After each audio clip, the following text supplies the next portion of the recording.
Hi అండి, అందరికీ నమస్కారం. ఈ వీడియోలో అయితే సత్ఫలితాలు అయితే ఇవ్వని చర్చలండి. సర్కార్తో చర్చలు అయితే విఫలమయ్యాయి. సో చెలో విజయవాడ అనేది కంటిన్యూ చేస్తామని అయితే అంటున్నారు. సో ఆ వివరాలు ఏంటో తెలుసుకుందాం. మీరైతే వీడియోని ఎక్కడైనా స్కిప్ చేయకుండా చివరి వరకు చూడడానికి ప్రయత్నం చేయండి. వీడియో నచ్చినైతే ఒక లైక్ చేయండి. ఇంకా సబ్స్క్రైబ్ అవ్వడం మన ఛానల్ వెంటనే సబ్స్క్రైబ్ చేసుకొని నేను చేసే లేటెస్ట్ అప్డేట్ న్యూస్ అనేవి ఎప్పటికప్పుడు అయితే మీ వరకు రీచ్ అవుతాయి. ఇక వివరాలకైతే వెళ్ళిపోదాం. ఉద్యోగ సంఘాల నేతలతో సత్ఫలితాలు ఇవ్వని ప్రభుత్వ చర్చలు.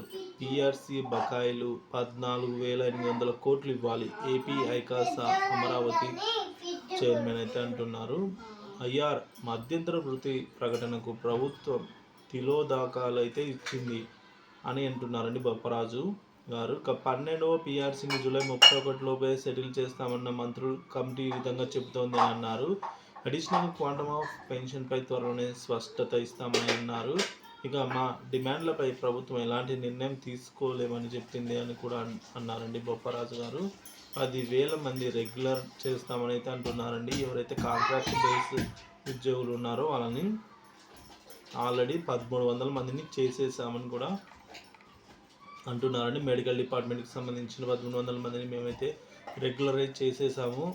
సో ఈ విధంగా 10,000 మంది రెగ్యులరైజ్ చేస్తామని కూడా హామీ ఇచ్చారు అని అన్నారు.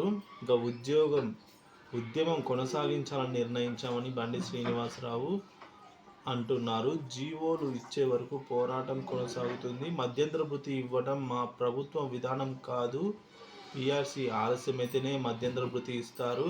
మేము డైరెక్ట్గా పీఆర్సీనే ఇస్తామంటున్నాం కాబట్టి మధ్యంతర భృతి ఎందుకు అని చెప్పినట్లుగా మనకైతే మంత్రి బొత్స ఈ విధంగా అయితే చెప్పారండి.